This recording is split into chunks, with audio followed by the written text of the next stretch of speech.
প্রিয় দেশবাসী, আপনাদেরকে খুব গুরুত্বপূর্ণ প্রশ্ন করছি। সরাসরি প্রশ্ন, সরাসরি উত্তর দিবেন। আমি প্রথম লাইনে এই প্রশ্ন এবং উত্তরে চলে যাচ্ছি, এরপর বিস্তারিত বলবো। আপনারা শেষ পর্যন্ত ভিডিওটি দেখবেন। আপনারা কি চান বাংলাদেশের সবচেয়ে গুরুত্বপূর্ণ খাত জ্বালানি খাত, এই জ্বালানি খাত বেসরকারিকরণ করা এবং এই বেসরকারিকরণের মাধ্যমে বসুন্ধরা, মেঘনা গ্রুপ আর টিকে গ্রুপকে এই জ্বালানি খাতের পুরো দায়িত্ব দিয়ে দেওয়া? বাংলাদেশ পেট্রোলিয়াম কর্পোরেশন পদ্মা, মেঘনা, যমুনা যেই দায়িত্ব পালন করতে এতদিন, পুরোপুরি এটার একটা বৃহদাংশ হোক, ছোট অংশ হোক, অর্ধেক অংশ হোক, কোনো না কোনো অংশ আপনারা কি চান এই 3-4টি কোম্পানির হাতে চলে যাক? হ্যাঁ বা না? আমি নায়ের পক্ষে, ব্যক্তিগতভাবে আমি নায়ের পক্ষে। কারণ আমি চাই আমার দেশের সরকার যথেষ্ট ক্যাপাবল এই বড় খাতকে নিয়ন্ত্রণ করা, এটাকে মনিটরিং করা, দীর্ঘদিন যুগ যুগ ধরে করে এসছে। এই খাতকে কোনোভাবেই কোনো মাফিয়ার হাতে দেওয়া যাবে না। আপনারা যদি নায়ের পক্ষে হন, আমার সাথে যদি থাকেন, আপনারা এই ভিডিওটিকে শেয়ার করবেন, এখনই শেয়ার করবেন এবং আপনারা নিজেরা কথা বলবেন। দল মত নির্বিশেষে, কে বিএনপি, কে আওয়ামী লীগ, কে জামাত, কে এনসিপি, আই ডোন্ট কেয়ার। আমার দেশের জাতীয় খাত নিয়ে কোনো বড় ধরনের টাল বাহানা চলবে না। জনাব তারেক রহমান যদি মনে করে যে হ্যাঁ এটার যৌক্তিক কোনো সাইড আছে, তাহলে তিনি তার নিজের কথায় বলুক, আমাদেরকে বুঝিয়ে বলুক, আমরা তার কথা মেনে নিব। কিন্তু তার নাম ব্যবহার করে যদি অন্য কোনো ব্যক্তি, যারা এর আগেও তারেক রহমানকে ডুবানোর জন্য ভূমিকা রেখেছিল, তারাই যদি আবারও বর্তমান সরকারকে, তারেক রহমানকে ডুবানোর জন্য ভূমিকা রাখে, প্লিজ, এই দেশ শেষ হয়ে যাবে। এই দেশের যে একটা নির্দিষ্ট গন্তব্য চলার জন্য 24 ঘটিয়েছিল জনগণ, অভ্যুত্থান ঘটিয়েছিল, সেই অভ্যুত্থান ব্যর্থ হবে, বিলীন হয়ে যাবে মানুষের আশা প্রত্যাশা। আমি আপনাদের কাছে, আপনাদের মাধ্যমে সরকার প্রধানকে বলতে চাই, আপনি কি এই সম্পর্কে জানেন কি না? আমাদের ছোট্ট একটি দেশ, হিউজ জনসংখ্যা, এখানে এই জনসংখ্যার চাহিদা এত ব্যাপক। জ্বালানি তেল আমাদের দৈনন্দিন জীবনে এই 18 কোটি মানুষের প্রতিটি মুহূর্তকে, প্রতিটি দ্রব্য থেকে শুরু করে প্রতিটি ক্ষেত্রে বড় ধরনের প্রভাব রাখে।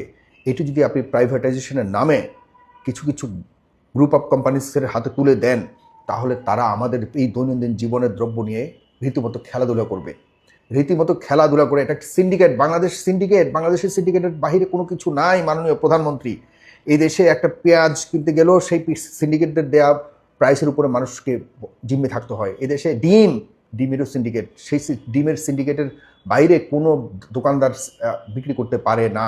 ভয়ঙ্কর সিন্ডিকেট। তেল, খাবারের তেল বিক্রি করে এই যে টিকে গ্রুপ বলুন, বসুন্ধরা গ্রুপ, এই সেই এদের সবচেয়ে বড় ব্যবসায়ী হলো এই সিন্ডিকেশন। এদের আপনি যান নদী বা সাগরের মাঝখানে যান, এই কোম্পানিগুলোর এক একটা কোম্পানির কয়েকটা করে জাহাজ পড়ে আছে, দেখবেন।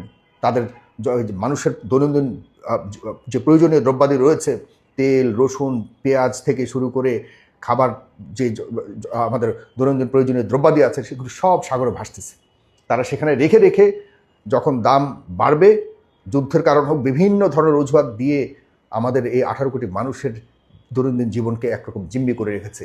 তারা দেখায় মসজিদ মাদ্রাসায় তারা বিশাল বিশাল আপনার দান করে, জনগণের পাশে এসে দাঁড়াচ্ছে, জনগণকে আপনার বোঝায় যে তোমাদের দৈনন্দিন জীবনে যত প্রয়োজনীয় দ্রব্যাদি এগুলো আমরা তৈরি করি, আমরা তোমাদের সেবা করি। বিষয়টি তা নয়। তারা সবচেয়ে বড় সিন্ডিকেট হলো এই সারা দেশের জনগণের চাহিদার প্রতি বছর যে বড় বড় আমদানির দ্রব্যগুলি রয়েছে, এগুলির উপরে তারা সিন্ডিকেট করে আমাদের উপরে একরকম জুলুম করতেছে যে তাদের মতো করেই প্রাইস দিতে হবে, না হলে সরকারকে তারা একটা থ্রেট দেয়, যদি আমাদের ইচ্ছামতো প্রাইস আপনারা না দিতে পারেন, আমাদের ইচ্ছামতো যদি আপনারা ট্যাক্সের ব্যাপারে ডিল না করেন, আমরা আমদানি বন্ধ করে দেবো। এই জায়গায় যদি জ্বালানি খাত চলে যায়, তাহলে কিন্তু সর্বনাশ হয়ে যাবে। আমরা বর্তমান সরকারের উপরে শতভাগ আস্থা রাখছি। সরকারের যে সংশ্লিষ্ট কর্তৃপক্ষ বা ডিপার্টমেন্ট রয়েছে, বিপিসি, বাংলাদেশ পেট্রোলিয়াম কর্পোরেশন, তারা এটিকে ডিল করুক। তাদেরকে আপনি আরও সাজিয়ে আপনি গুছিয়ে নেন, তাদেরকে আরও বেশি কঠিন মনিটরিংয়ের মধ্যে রাখেন। তবুও আপনি এই গুরুত্বপূর্ণ খাতকে প্রাইভেটাইজেশনের নামে প্রাইভেট খাত সেক্টরে দিয়েন না। আজকে দেখলাম এই প্রাইভেট জ্বালানি খাতের মন্ত্রী জনাব ইকবাল হাসান মাহমুদ টুকু সাহেব কিছু কথা বলেছেন। তিনি বলেছেন যে প্রধানমন্ত্রীকে তিনি এই পরামর্শ দিয়েছেন যে জ্বালানি এই খাতকে, তেলের ব্যবসাকে তিনি বেসরকারি খাতে দিতে চান। তাতে হবে কি, বেসরকারি খাতে এবং সরকারি একটা খাত থাকবে। এরপর দেখা যাচ্ছে যে মানুষ বাছাই করে নেবে কারটা বেশি কারটা কম, এর মাধ্যমেই জনগণ একটা প্রতিযোগিতামূলক বাজারের মধ্যে তাদের চাহিদা মতো, জনগণের চাহিদা মতো তারা তেল নিতে পারবে বা করতে পারবে। প্রিয় দেশবাসী, এই সিন্ডিকেশনের ব্যবসার মধ্যে তো অলরেডি আমরা পড়েই আছি। এই পর্যন্ত বিদ্যুতের দাম প্রাইভেটাইজেশন করা হয়েছে, বিদ্যুতের দাম বলুন, তারপরে আপনার তেলের দাম, যেগুলি এডিবল অয়েল, যেটা বা আমরা সয়াবিন তেল, তারপরে অন্যান্য যে খাবারের তেল, এগুলি কি আমরা নিয়ন্ত্রণে রাখতে পেরেছে সরকার? প্রতি সময় রোজার যখন ঈদ আসে, যখন আসে, তখন এই তেলের দামের কারণে আমাদের সবার ঘরে ঘরে হাহাকার চলে। সরকারের সাথে ব্যবসায়ীরা বসে, এগুলো চোখের সামনের ঘটনা। ব্যবসায়ীরা বসে সরকার একরকম ব্যবসায়ীদের কাছে ধর্ণা ধরে যে প্লিজ আমাদেরকে আপনারা এই প্রাইস দেন। ব্যবসায়ীরা বলে যেতে সম্ভব না, মানে সরকার ব্যবসায়ীদের কাছে জিম্মি হয়ে যায়। উপায় তো নাই, কারণ আপনি তো আইন করে দিয়েছেন যে তারাই একমাত্র আমাদের অন্নদাতা। এই অন্নদাতার যা বলবে তার বাইরে আপনি যেতে পারবেন না। একইভাবে ঠিক আছে, ওইটা ঠিক আছে, এডিবল অয়েল বা অন্যান্য যে প্রয়োজনীয় আমাদের কিচেনের দ্রব্যাদি, এসব নিয়ে ঠিক আছে খেলাধুলা করছে, আমরা মেনে নিচ্ছি। বিদ্যুতের ব্যাপারে শুনানি করার পর দেখা যাচ্ছে যে আপনার বিদ্যুতের দাম বাড়ানোর কথা ছিল, কিন্তু প্রাইভেটাইজেশনের কারণে এই বিদ্যুতের দাম যেভাবে অন্যরা যেভাবে উৎপাদন করে সেভাবে আপনার সরকারকে সাপ্লাই দেয়, এবং তারা যে প্রাইস নির্ধারণ করে সরকারকে সেটাই অনুমোদন করতে হয়। উপায় নাই। আমাদের দেশ এখনও প্রাইভেট সেক্টরের সেবামূলক সেক্টর হয়নি। প্রাইভেট সেক্টরগুলি এখনও পর্যন্ত জনগণকে সেবা দানের যে মানসিকতা, সেটাকে মাথায় নেয়নি। পৃথিবীর বিভিন্ন দেশের সাথে আমাদেরকে তুলনা করবেন না দয়া করে। পৃথিবীর অন্যান্য দেশে কম্পিটিশন হয় কে কার থেকে কম দামে বিক্রি করবে, কারণ সেখানে কোনো সিন্ডিকেট নাই। জনগণকে চয়েস দিয়ে দেওয়া হয় যে আমি এই ইনগ্রেডিয়েন্টস দিয়েছি, আমার এই এলিমেন্ট আছে, তোমরা এটা এই একই জিনিস আমার কাছ থেকে নাও একদম ইনস্টলমেন্টে। তারপর কত ধরনের সুযোগ সুবিধা আপনারা চিন্তা করতে পারবেন না। মানে বিদেশে উন্নত রাষ্ট্রগুলিতে এক একটা কোম্পানি মানুষের সুবিধার জন্য সবচেয়ে বেশি ছাড় কিভাবে দেয় সেই প্রতিযোগিতা করে। আপনি একটা দ্রব্য কিনে আনবেন, ভালো লাগতেছে না, 1 মাস পর ফিরিয়ে দিয়ে আসতে পারবেন। বাংলাদেশে আছে এই পলিসি। আপনি বা যে কোনো একটা মানে বিদ্যুতের বিলের কথা যদি বলি, বিদ্যুতের বিল 1 টাকাও যদি বেশি আসে বা কোনো কারণে যদি আপনার মনে হয় যে না এই বিদ্যুৎ বিলে ঝামেলা আছে, আপনি ডিপার্টমেন্টকে মানে সাথে সাথে সু করতে পারেন, তার বিরুদ্ধে সু করতে পারবেন, এবং সেই কোম্পানির বিরুদ্ধে আপনি বিশাল ধরনের কম্পেনসেশনের কেস করতে পারবেন। সেই কেস আপনার পক্ষে সবচেয়ে বেশি আসার সম্ভাবনা বেশি থাকে বিদেশের মাটিতে। বাংলাদেশে এটি সম্ভব? বাংলাদেশে কোথায় কার কাছে অভিযোগ দিতে হয় 99% মানুষ জান না। আপনি এই অবুঝ মানুষগুলির ভাগ্য নিয়ে ছিনিমিনি খেলবেন না মাননীয় মন্ত্রী।